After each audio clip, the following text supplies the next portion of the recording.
Richard Morton, Jane Birkin and Glenn Campbell at 11. But we're going much further afield right now, all the way to the Serengeti.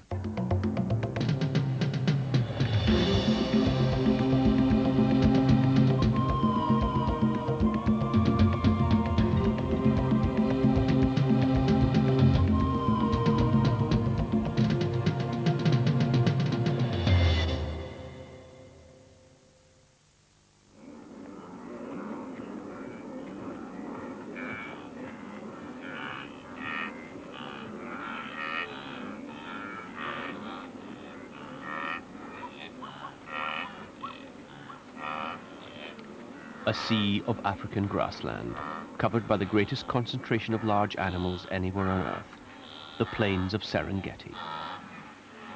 For the first half of this century, this celebrated game reserve was virtually unknown. Just a few naturalists were worried about Serengeti's chances of survival in the face of the demands of an expanding local population.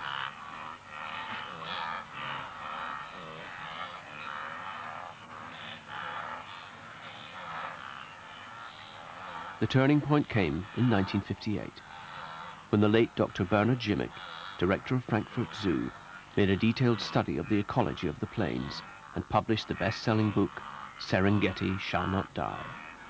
The rest, as they say, is history.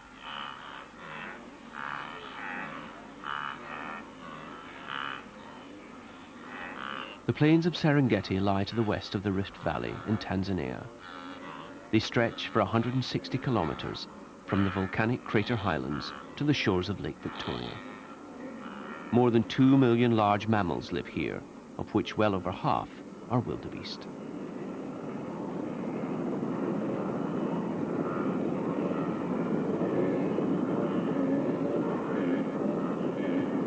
Every January, tributaries of wildebeest converge into one huge river of migration. The animals are in search of fresh grazing.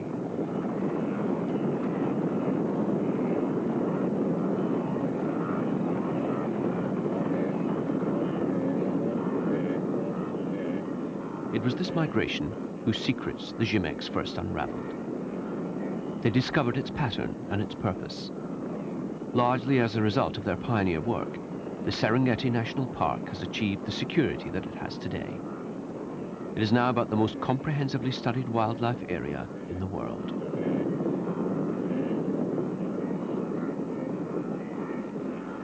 The migration gets underway in January. It takes the wildebeest almost the whole year to complete their vast circuit of the Serengeti in search of fresh grass. They're like nomads, for whom the events of birth and death are simply milestones on the long journey. In January, the herds pause and disperse so that the cows can drop their calves. These calves are only a few days old. Their only protection from predators, such as hyenas, is to be able to run fast and strongly, almost from the moment they're born.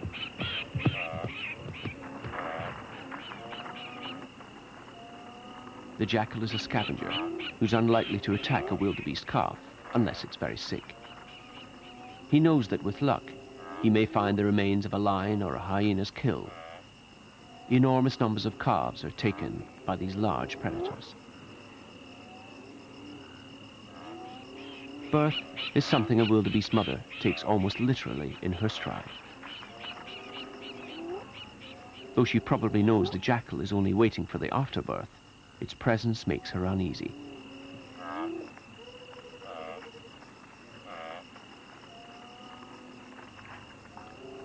Within a few seconds after it's born, the infant gets to its feet and quite soon is suckling happily.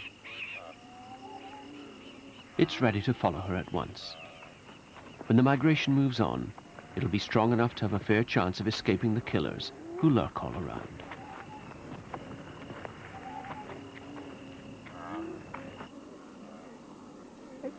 Among the main predators of young wildebeest is the Cape hunting dog. For the moment, the pack of wild dogs has let the wildebeest migration move on ahead of them. They're rearing a family of their own, and this means setting up a home. There are 17 dogs in this pack, but they're easy to tell apart. Each has highly individual markings. This young bitch has a white belly.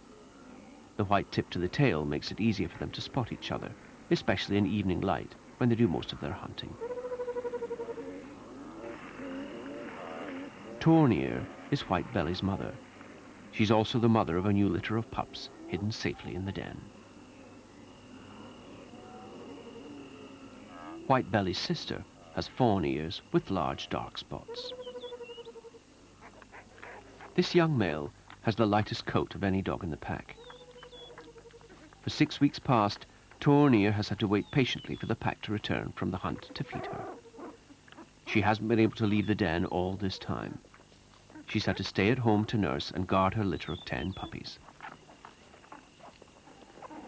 Outside the breeding season, this pack of wild dogs hunts an area of nearly 4,000 square kilometers. But now their entire life must revolve around the den, until the pups are ready to hunt with them. Torn-ear isn't the only one to await the hunter's return. The pups surface from the den to greet the pack with squeals of excitement.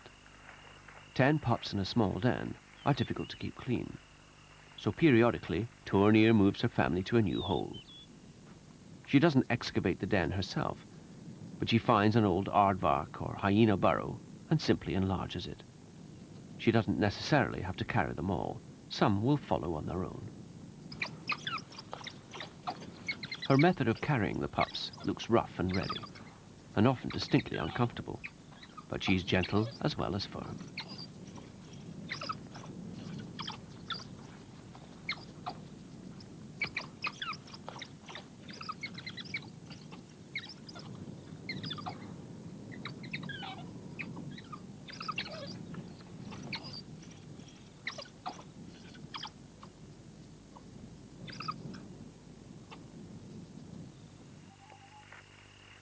By the time they're 3 months old, they may have moved several times. After each move, there's a period of adjustment while the dogs explore and mark their new home territory with their scent. By now, the puppies are getting their own individual coloring.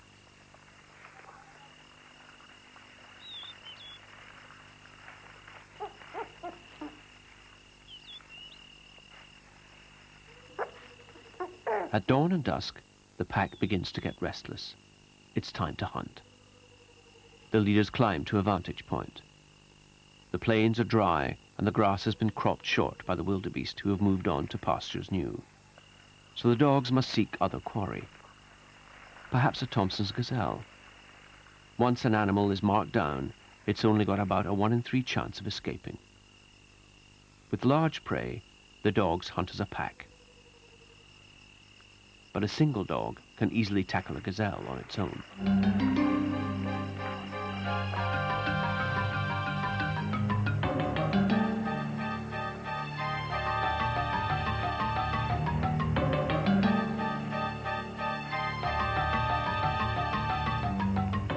The gazelle's nimble, but a dog can keep going at 50 kilometers per hour for 6 kilometers, so there's little doubt how this chase will end.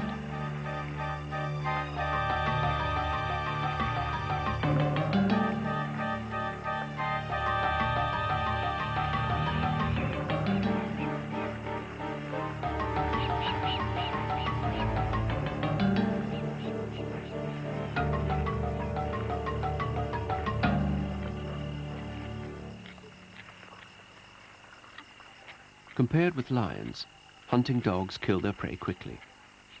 And compared with lions, they're model parents. Lion cubs sometimes starve because the adult males won't let them have their share of the kill. Hunting dog packs allow the young ones to feed first. Only when the youngsters have had enough do the adults take what's left. But they don't extend their hospitality to passing hyenas.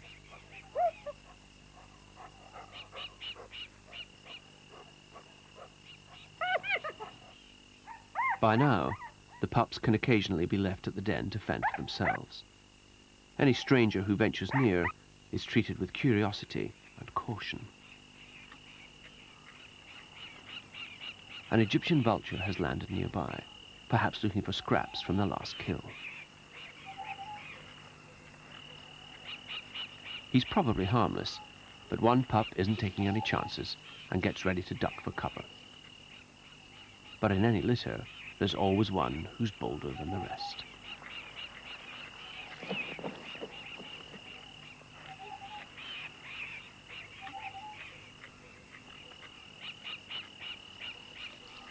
A more united effort is called for. The pups are beginning to react like a pack.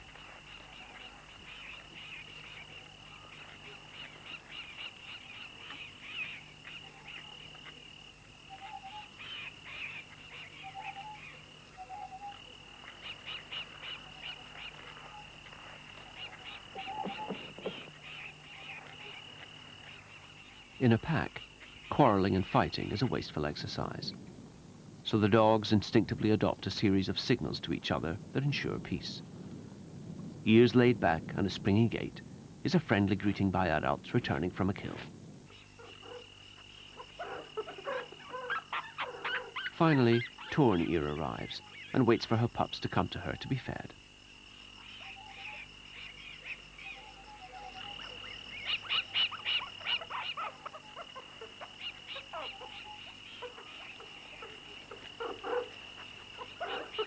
They're on solid food now.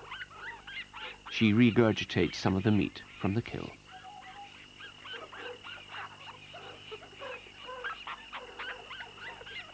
The pups nudge at Tornia's muzzle to encourage her to feed them.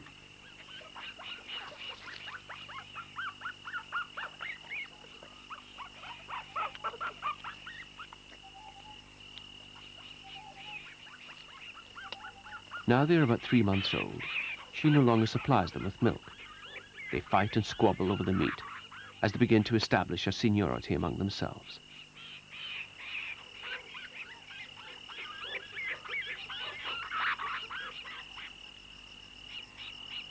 Feeding over and the pup satisfied, the pack sleeps the rest of the day away. They look as peaceful and harmless as any litter of domestic dogs.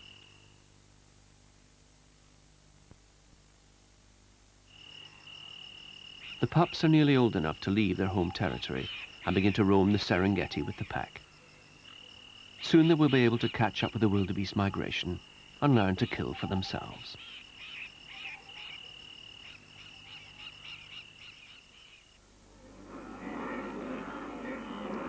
The migration has slowed while the wildebeest drop their calves.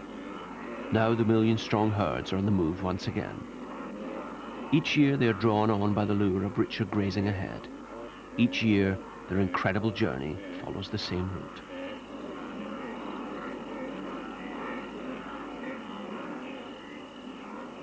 A rippling in the tall grass. A cheetah has her young with her too. Cheetahs, like lions, haunt the fringes of the migrating columns. She may kill a wildebeest calf, though it's more likely she's after a Thompson's or a Grant's gazelle. For the moment, she looks too well fed to think of killing, though with 3 hungry cubs at heel, she'll need plenty of nourishment.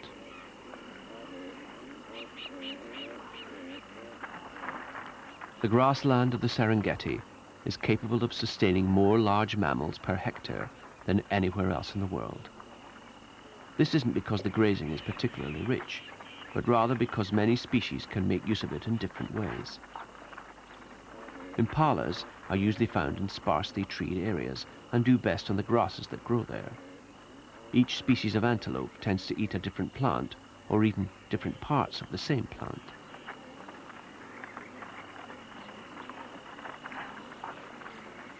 Thompson's gazelle can make do with short, dry grasses which the wildebeest have already nibbled. The Serengeti is a marvelous example of natural balance in action, with many species making use of their environment without clashing with one another.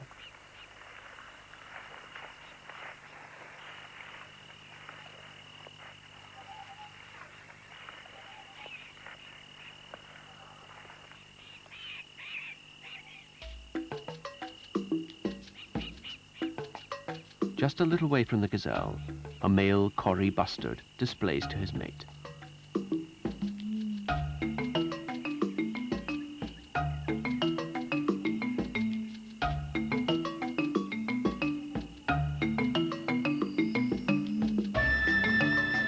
The Corrie bustard isn't the only one with courtship in mind. The wildebeest mate as soon as the cows have given birth to their young.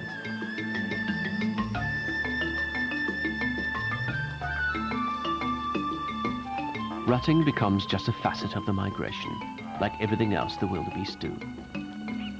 The bulls begin to shape up for mock battles that rarely result in serious injury.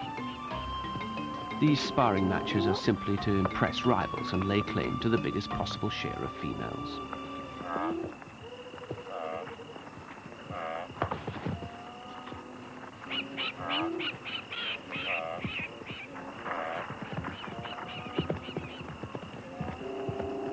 Success is only likely to be temporary.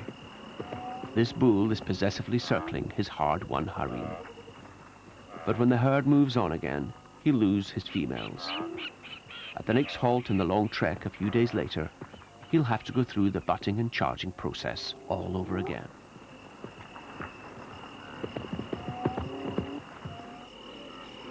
Once the rut's over, the impetus of the migration really builds up. The herds press onwards towards the north. They know by tradition that north is where the rains will fall first, and that with the rains will come the new green grass almost overnight.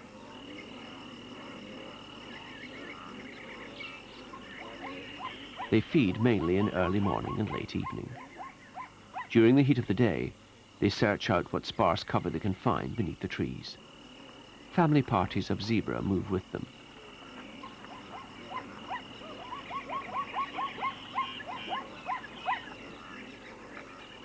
To some extent, zebras compete with wildebeest.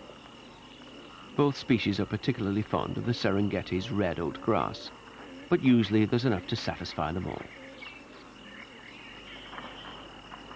The rainy season dies away with a last gathering of clouds above the distant highlands.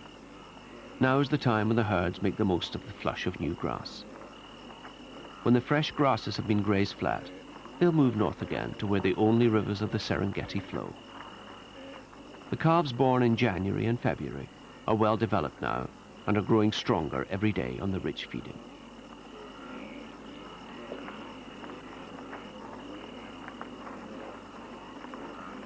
When the grasses begin to dry, other multitudes, almost as numerous as the wildebeest herds, find a banquet among the seed heads.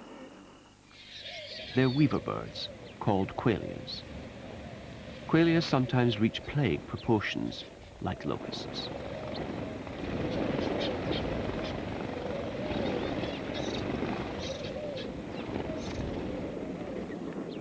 When the dry season arrives in July, the wildebeest concentrate around the Mara River in the north. Now, unaccountable panics run through the herds. Possibly it's the knowledge that there's limitless water not far ahead. Sometimes they just mill around, some not appearing to know whether they're coming or going.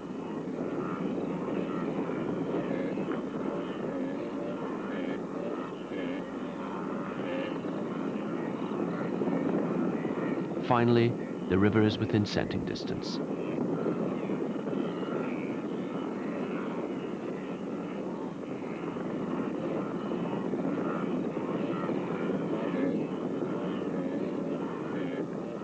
The mortality rate in these stampedes is often very high, calves especially being trampled to death.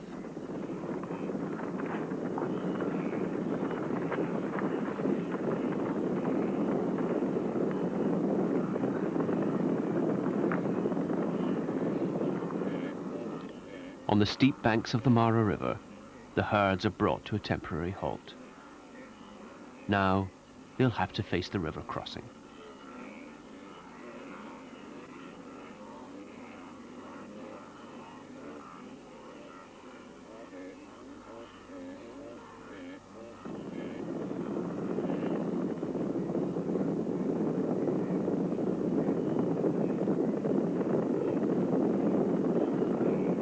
Easy jumping off points are few. The pressure of animals behind is tremendous.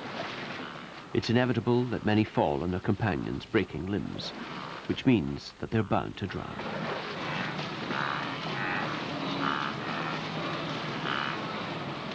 But if a few hundred drown in making the crossing, it doesn't make much difference among more than 1 million animals. The wildebeest have made the great annual trek for thousands of years.